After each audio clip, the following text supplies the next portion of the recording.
भाइयों और बहनों, मतलब यह है कि अगर संसार को सहनशील बनाना है तो सभी लोगों को दुनिया भर में हिंदी भाषा का प्रचार और प्रसार करना चाहिए।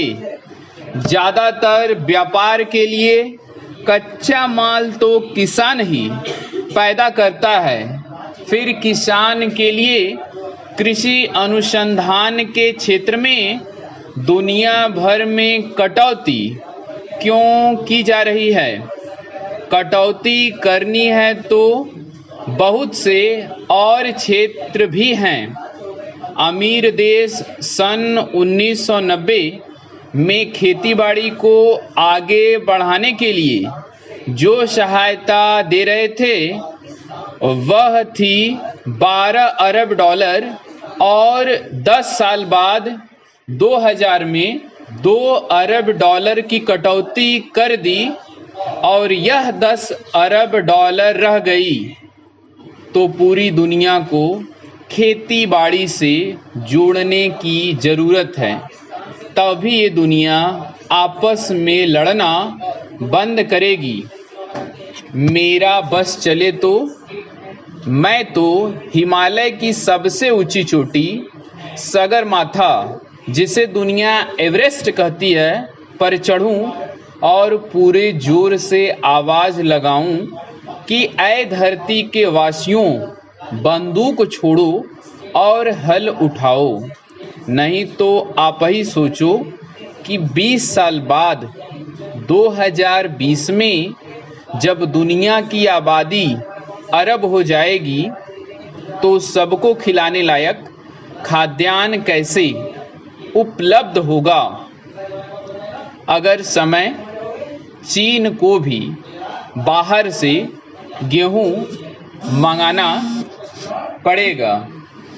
सौभाग्य से भारत के बारे में तो कृषि विशेषज्ञों का यही अनुमान है कि भारत के किसान और कृषि वैज्ञानिक मिलजुल कर बढ़ी हुई आबादी का भी पेट भर पाएंगे।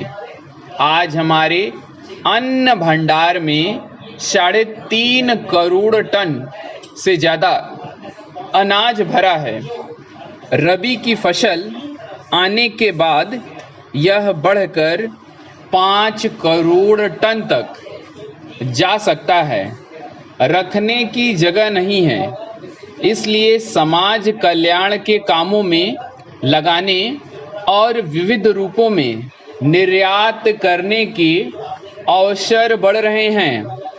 काम के बदले अनाज और बच्चों को पाठशालाओं में नाश्ता कराने व खाना खिलाने के कार्यक्रम पूरे देश में चलाए जा सकेंगे।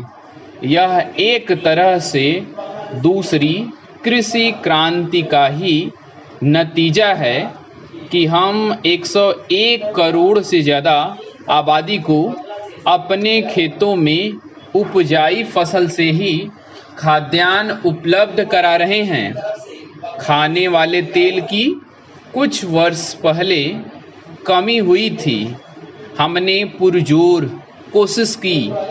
पिछले कुछ वर्षों में आयात तो घटकर प्रति वर्ष 300 करोड़ रुपए का हो गया, वहीं तिलहने फसलों और उनसे उत्पन्न पदार्थों का निर्यात 8 गुना बढ़कर 2500 करोड़ रुपए से भी ऊपर हो गया। यह सब फल है किसानों, वैज्ञानिकों एवं प्रसार कार्यकर्ताओं के अथक प्रयास का। इस प्रगति में आज कृषि वैज्ञानिकों का योगदान किसी से छुपा नहीं है। इसे सारी दुनिया मानती है।